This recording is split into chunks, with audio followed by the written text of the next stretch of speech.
여러 가지 종목들과 좀 대표적으로 되는 섹터들의 실적 발표가 예정이 되어 있습니다. 기관 투자가들이 뭐 사는지를 볼 필요가 있어요. 중에서 안 튄 거를 잡을까? 애들이 솔브림부터 시작해서 안 올랐거든요.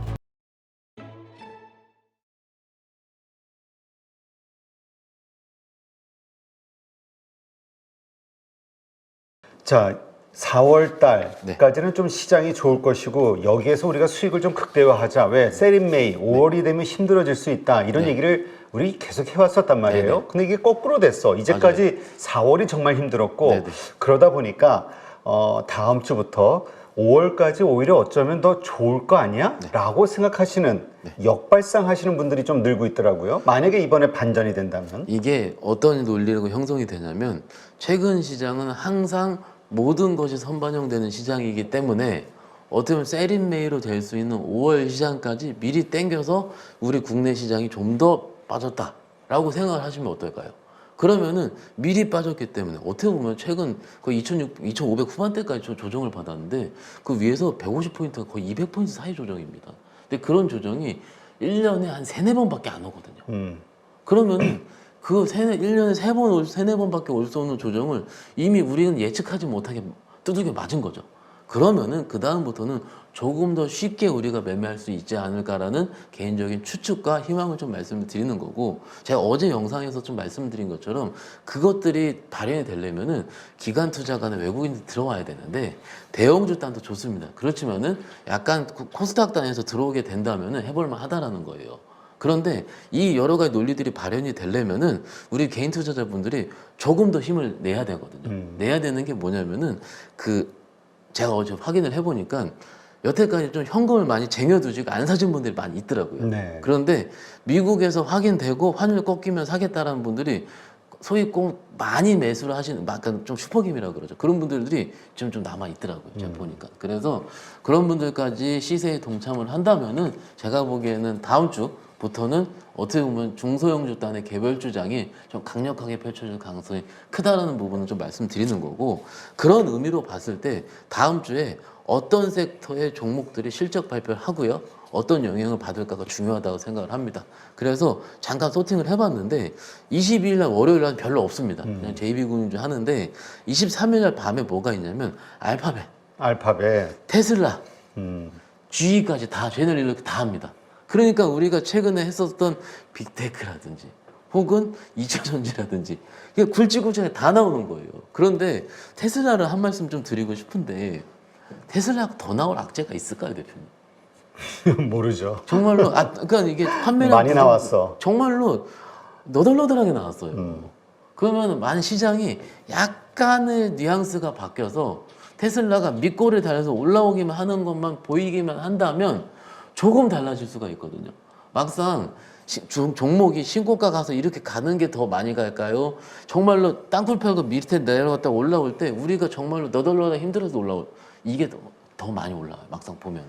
정말 그래서 제가 장 만약 폭락기에 웬만한 종목들 손절치지 말고 버티자라고 말씀드리는 건데, 그래서 제가 최근에도 버티자 말씀드렸잖아요. 이제 올라올 때 조금 줄이셔야 됩니다. 버텼던 것들. 그게 일종의 그거고요. 그래서 테슬라 한번 다음 주 23일 날 좀 기대해 보도록 하고요. 그 다음에는 24일 날 삼성물산 있고요. SOL 이런 거 있는데 그날 밤에 메타 있습니다. 그리고 퀄컴 있고요. 네. 그리고 IBM까지 있습니다. 그러니까 뭐 PC 수요부터 시작해서 퀄컴, AI, 메타 다 나옵니다 또. 그리고 25일 날 하인스 발표하고요. 그리고 마이크로소프트, 스타벅스, 인텔, 아스트라제네카, 머크까지. 그럼 바이오 발표부터 시작해서 다 합니다 또. 그럼 다음 주에 뭐라 그럴까요? 여러 가지 종목들과 좀 대표적으로 되는 섹터들의 실적 발표가 예정이 되어 있습니다. 그러면은 그 섹터가 발표한 이후에 만약에 눌려있는 섹터가 있다면 빠르게 발현을 할 거거든요.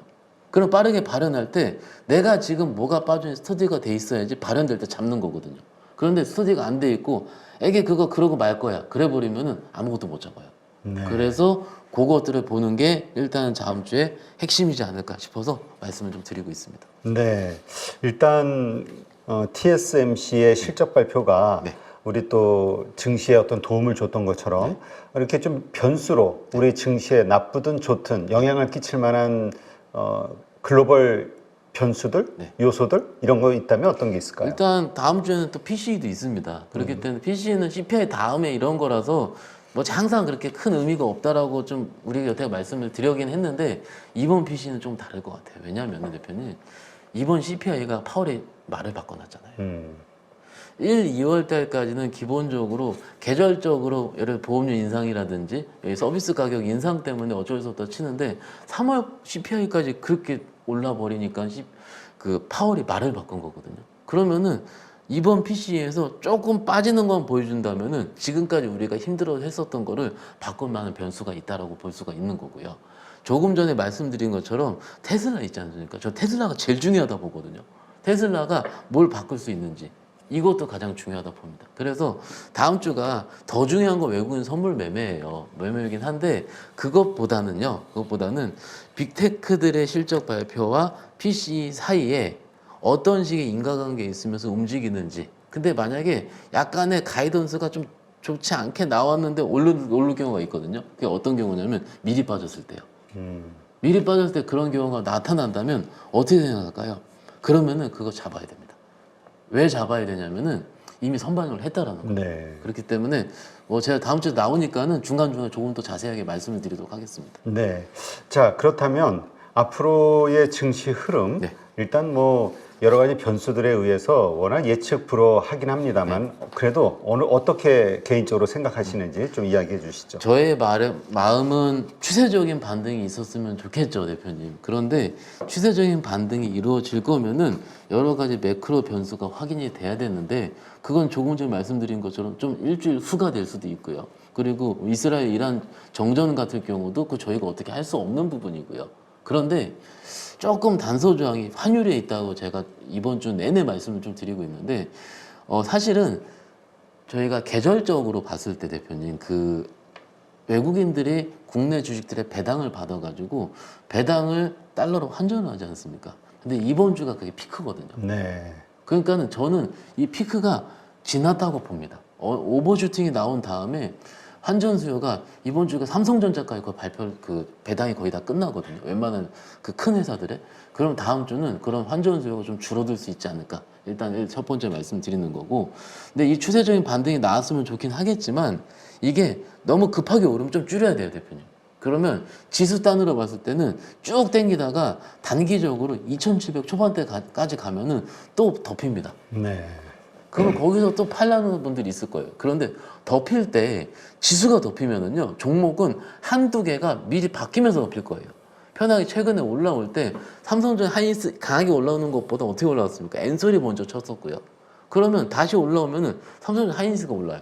그럼 엔솔이 좀 쉴 수가 있어요. 혹은 2차전지 안에서 그 코스닥 안에서도 에코프로 BM이 쌌는데 지금 에코프로는 쉬고 있잖아요. 그렇죠? 그러니까는 그 다음 섹터에서 소부장이 어떻게 돌지를 계속 바꿔가면서 갈 수 있거든요. 즉 결론은 지수는 위에 어느 정도 상단에 막힐 수도 있지만 종목단에서는 발현을 할 때 강력하게 발현을 할 수가 있다고 합니다. 이거 굉장히 중요합니다. 종목은요 세게 발현을 해요. 그런데 발현할 때 지수 상승만 지수는 가고 있어요. 근데 종목이 이렇게 세게 발현을 해요. 그러면 종목을 끊어야 된다는 거죠. 한 번씩. 이거를 지수가 올라가면서 우리 여러분들이 못 끊습니다. 그러니까 중간중간에 한 번씩은 만약 100주가 있으면은 이상 급등이 나온다. 예를 들어서 그러면은 한 30% 정도, 50% 정도는 줄였다가 충분히 다시 살 수 있습니다. 네. 특히 개별주들은. 그래서 일단은 룸을 남겨놓고서 조금씩 매매를 해보자라고 말씀드릴 수 있겠습니다. 네. 지금 지수가 그동안 사실 좀 많이 밀리다 보니까 네네. 2900, 3000 예전에 우리 얘기 나왔던 네네. 이런 지수까지도 갈 수 있는 거 아니야? 라고 생각하시는 분들 입장에서는 네. 뭐 코덱스 레버리지라든가 이 관련 지수 ETF를 살 생각을 하는 것 같아요. 지금 2700 언제 돌파할 것이냐 네. 이거에 따라 그 강세가 좀 나타날 수 있을 것 같다 이런 생각들을 하는데 맞습니다. 어떻게 보세요? 차라리 ETF 투자는 저는 언제나 환영이고요. 환영을 하는데 사실은 최근에 또 하루 정도는 미리 튀었지 않습니까? 튀었기 때문에 튀는 날 초입에 잡았으면 어떨까라는 일단 저 개인적인 바람이 있고요. 그런데 그 못 잡았었다 치고요. 그러면은 철저하게 지금부터는, 왜냐하면 저희가 이 지수 마디를 저희가 수익을 내려고 하는 거잖아요. 근데 이미 한 60, 50포인트 이상의 마디가 이미 올라왔어요. 전일 내에. 올라왔으면은 여기서 살짝 밀릴 때 들어가야 됩니다. 여기서 또 올라간다 하면은 2,700이면 얼마 안 남았습니다, 대표님. 그렇죠. 얼마 안 남았기 때문에 그러면 먹을 룸이 적어져요. 그럼 반대로 어떻게 생각할까요? 코스닥이 상대로 룸이 더 높습니다. 그러면 코스닥은요, 또 빠질 때 장중에 뭐 0.2% 빠지지 않지 않습니까? 뭐 1%, 0.9% 빠져요. 그러면은 오히려 오히려 지금 입장에서는 이미 지수가 한번 튀는 입장에서 봤을 때는 오히려 코스닥의 룸이 좀 높아 보이니까는 코스닥으로. 근데 만약에 지수가 더 빠졌어요? 그러면 거래소로. 이런 식으로 조금은 스위칭 전략으로 말씀드리면 어떨까 싶습니다. 네. 자, 이러한 시점에서 우리가 주목해야 될 종목들 어떤 게 있을까요? 일단 기본적으로 아까 말씀을 드린 것처럼 적당히 반등 후에 낙폭가대까지 오른 이후에 내 종목의 위치가 어디까지 오는지, 이건 제가 반등 나올 때마다 항상 말씀드리는 게 빼고요. 제가 이 시장에서 제가 어제와 오늘 강조시켜서 드린 건 뭐냐면, 기관 투자가가 이틀 3일 연속 매수가 들어오고 있는 중인데, 여기서 경험적으로 이럴 때 여러분들께서 수익이 많이 났다라고 말씀드렸었고, 그럴 때 어떤 식으로 확인하냐면은, 최근에 보시면은 YIK라는 전일 상한가거든요. 그 전일에 DIT라는 종목이 상한가예요. 근데 그 종목들의 두 가지 종목 공통점 뭘까요, 대표님? 뭐냐면 레포트가 나왔습니다.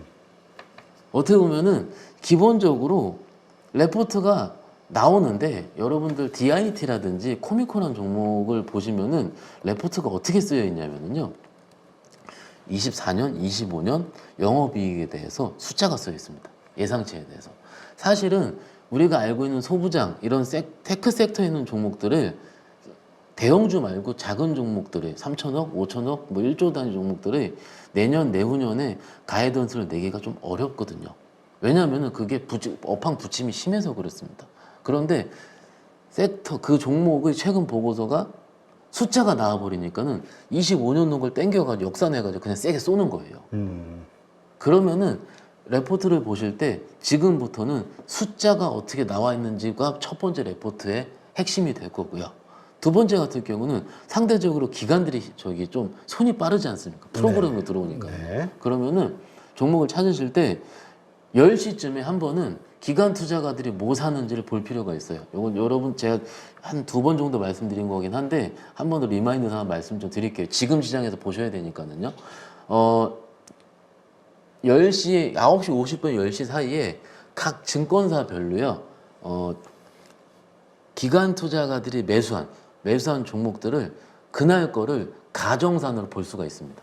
그러면 그 증권사 HTS에 MTS는 다 나오거든요. 그래서 9시 50분 10시 사이에 오늘 어떤 종목이 들어왔는지, 10시에 1시간 동안 뭘 샀는지를 보시면은 그 종목들이 종가까지 써요, 대부분. 그리고 혹은 종목들이 여태까지 안 사다가 처음 세게 들어온다. 지금 최근 이틀 패턴이 그렇거든요. 그러면 그런 종목들을 확인을 하셔야 된다는 거죠.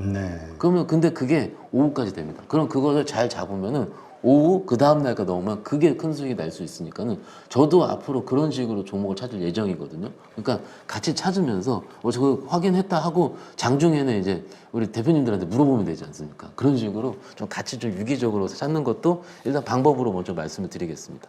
네. 지금 바이오주들과 관련해서 최근에 좀 조정이 좀 있었죠. 그리고 이제 또 다시 반등을 좀 기대하시는 분들이 있던데요. 바이오주가 사실은 4월은 안 해야 됐었어요. 4월 한 초부터는. 왜냐면은 그 우리가 AACR 일정이 4월 초에 끝났었기 때문에, 그리고 4월 한 중순에서 말일까지가 어떻게 보면은 그 모멘텀 부재 시점이긴 하거든요. 그런데 최근에 코스닥이 워낙 크게 부러지는 바람에 2차전이 빼고 시총 상위가 또 알테오전이지 않습니까? 그러니까는 코스닥이 올라가려면 또 알테오전부터 올라가야 되는 겁니다. 그런데 6월 초에요. 6월 초에 그 뭐가 있냐면 여러분 저기 아스코가 있습니다. 종영학회 있는데 아스코가 한 달 전에요. 뭐가 있냐면 초록 발표가 있어요. 그러면 5월 초 모멘텀이 있다라는 거죠. 그럼 5월 초 모멘텀이 지금 다음 주부터 가면 4월 20일이면 며칠 안 남았거든요. 일주일에서 일주일 반 사이가 남은 거예요. 그러면 몇몇 종목들 사이에서는 선매집하려는 수요들이 들어갈 겁니다. 그러면은 어떻게 생각하시면 되냐면, 네이버예요. 네이버죠, 그렇죠. 녹색 창이에요. 녹색 창에 ASCO 초록이라고 쳐서 작년에 어떤 종목이 올라가는지를 한번 보실 필요가 있어요. 그게 핵심이거든요. 그런데 이 초기에는요, 어떤 종목들이 움직이냐면 기억하실 겁니다. 좀 작고요. 조금 약간은 소형주틱한 종목들이 먼저 튀어요. 이런 시기에는. 그러면 여러분들께서 튀지 않았었던 작년에 초록 발표하고 참가했었던 종목들을 미리 리스트를 우리가 한번 소팅을 해가지고 관심 종목장에 추리면 되거든요. 추려가지고 튀지 않았던 거를 조금만 사놓는 겁니다. 10%, 20%. 그러면은 걔네들이 튀면 상한가예요. 솔직히 얘기해서. 20%는 기본이거든요. 그것들을 미리 준비를 해야 된다. 제가 아침 방송을 봤어요. 봤을 때 우리 김민수 선배님께서 미리 잘 얘기해 주시더라고요. 5월 초에 중국 노동절이 있지 않습니까? 그 5일 동안의 그 국경절 모멘텀을 미리 당겨서 글로벌 텍스프로 이런 게 움직인다. 지금요, 지금 시기에는 뭔가 실적도 좋습니다. 좋은데 조금 약간 여우같이 민첩함이 필요한 것 같아요. 모든 그 모멘텀이 한번 조금 움직이면 아 그게 있지 싶어서 글로 달라붙으니까 내가 며칠 있다 해야지 라고 생각을 했거든요. 근데 며칠 있다 해야지 했는데 이미 올라 있는 거예요. 그러면은 지금 제가 보니까 그 6월달 5월 초록 발표 이런 식이 있기 때문에 미리 보는 거. 그리고 아시다시피 바이오가 조정이 위에서 한 30% 이상 받아 있습니다. 네. 그러니까 또 지금 최근에 3월 말까지 올라갔었던 바이오가 기억하실 거예요. 삼천단제야, 레고캠 바이오, 또 리가캠으로 이름 바뀌죠. 뭐 있습니까? 또 알테오젠 이런 큰 것들이 내용이 없는 게 아니라 내용이 있어요. 다 있기 때문에 돌릴 만한 시기가 좀 오는 것 같아요. 그러니까는 미리 뭐 다 사라는 거 아닙니다, 여러분들. 근데 내가 그런 종목 특성상 또 튀면 또 무서워서 못 잡으니까는 정찰병 혹은 미리 내가 관전에 소팅해 놓고 뭐가 있었지라고 지금부터 공부를 해 놓는다면 주말 사이에 해 놓는다면은 정말로 그 다음 튈 때 내가 좋았어 이렇게 될 수가 있거든요. 그리고 두 번째는 그게 자신감이거든요. 내가 알고 있어야지 그걸 들어가는 거지 모르면 아무것도 못 들어가요. 그래서 이런 식의 바이오 단을 먼저 말씀을 좀 드리고 있습니다. 예. 네, 알겠습니다. 자, 그 외에 또 우리가 그동안에 이제 주도주로 봐왔던 반도체와 2차 전지 네. 이쪽도 한번 좀 점검을 해봐야 될 것 같아요. 최근에 우리가 생각을 해볼게요, 대표님. 삼성전자가 튈 때 전공정이 튀었습니다. 전공정이 튀었는데 테스 같은 건 완전 주도주처럼 튀고 있어요. 그래서 와 지금 어떻게 되죠? 잡아야 되나? 이래요. 그러니까 쉬다 보니까 또 장 오르니까 또 후공정이 또 튀었어요. 그러면 뭐가 안 튀었지 생각하니까 또 오사트가 아직 안 튀었습니다. 그리고 또 안 튄 게 뭐 있습니까? 소재 부품이 안 튀었어요. 그러면은 우리가 생각을 해보는 거예요. HBM 중에서 안 튄 거를 잡을까? 근데 안 튄 거가 한두 개가 있거든요, 대표님. 근데 그거는 기존의 회사의 회계적인 부분 때문에 살짝 밀린 거예요, 이미. 그럼 걔네들이 올라올 때가 시간은 좀 걸릴 것 같은데 그걸 잡을까라는 한 꼭지 하나. 그 두 번째는 소재 쪽 있지 않습니까? 소재 쪽 애들이 솔브림부터 시작해서 안 올랐거든요. 그러면은 그 최근에 노무라 실적 목표가 상향도 있고요. 굉장히 실적 나쁘지 않아요. 그런데 꼭 소재 쪽 아이들은 늦게 튀더라고요. 마지막에. 그러니까 이 사이클에서 내 다음 소재를 내가 먹겠다라는 생각. 혹은요 부품단 있지 않습니까? 부품단도 아직 안 움직였어요. 그러니까 전공정단에 있는 부품단 이런 것들도 안 움직였어요. 그러면은 이게 지금 여러분들 관종을 어떻게 추리냐면은 아마 선배님들이 미리 종목단을 해줬을 겁니다. 이렇게 전공정, 미세화 공정, 소부장 안에서도 HBM에서 검사 장비. 근데 그 안에서 쭉 보면은 안 튄 것들이 이만큼 있어요. 이만큼. 저도 오늘 확인했거든요. 그러면 그것들을 제가 보기에는 분명히 돌면 거기까지 한번 순환매가 튀거든요. 그럼 그 순환매를 내가 마지막에 한번 누릴 수 있게 그것들을 하는 거. 저는 그렇게 생각합니다. 종목단을 지금 저희가 이제 항상 날짜라든지 여러 가지 부분 때문에 보는 시기라든지 좀 그렇던데 바로 찍지 못하겠지만은 이게 지금 항상 순환매로 돌아요. 그리고 두 번째 2차전지 말씀드릴게요. 2차전지 오를 때 항상 뭐 먼저 올랐습니까? 셀 업체부터 오르거든요. 그럼 다음 주에 삼성 SDI 발표하잖아요. 근데 지금 미리 빠져 있거든요. 그럼 SDI 발표하면은 SDI 칠 때 뭐 튈까요? SDI 밸류체인 우리 저기 3월 말 4월 초에 저랑 같이 공부한 것들 있지 않습니까? 거기 보셔야 됩니다. 그러면은 이게 지금 지난 3월 달에 우리 같이 찐시황 시간에 오전 시간에 우리 낮에 장중인 시간에 여러분 공부했던 것들이 빠졌던 것들이 올라올 때 그것들이 교집합이 맞춰지는 거예요. 그게 항상 근데 그 교집합을 내가 맞춰야지 어느 전문가가 어느 선배님들이 맞췄다고 내가 손이 안 나가거든요. 그러면 지금 딱 정리가 되시죠? SDI 발표하는 날 언제였죠? 하여튼 네, 화요일 날 이렇게 치고 그때 오늘 발표하니까 벨리치는 언제 움직이는지를 미리 내가 좀 보고 있어야 되는 거죠. 그래서 요 유기적인 관계만 좀 있으시다면은 어떨까 이렇게 말씀드릴 수 있습니다. 네, 이제 수급과 관련해서는 계속 이제까지처럼 외국인이 이끄는 장이 될 것이냐, 네. 아니면 이제 기관이 이제 사실 모처럼 네. 또 사기 시작해서 이게 또 언제 하루 만에 또 바뀔지는 모르겠습니다만은 그렇죠. 예. 기관이 이끄는 장이 될 것이냐. 네, 기관이 이끄는 장은 한 번 돌면은 기관들도 제 경험적으로 1, 2주는 더 있었던 것 같고요.